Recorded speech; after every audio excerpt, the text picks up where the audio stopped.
77व्या प्रजासत्ताक दिनानिमित्त बाळापूर येथील ऐतिहासिक जयस्तंभ येथे बाळापूर विधानसभा मतदारसंघाचे आमदार नितीन देशमुख यांच्या हस्ते ध्वजारोहण करण्यात आले.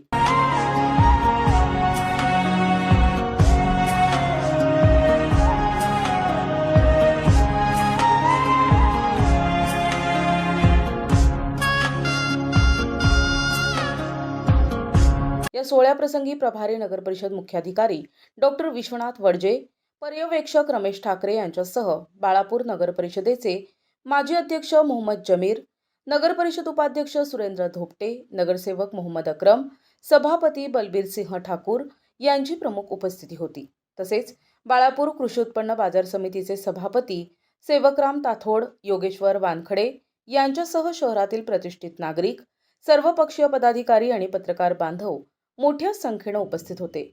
या संपूर्ण कार्यक्रमाचे संचालन अशोक मंडले सर यांनी केले. प्रतिनिधी अमोल जामोदे, NTV न्यूज मराठी, अकोला.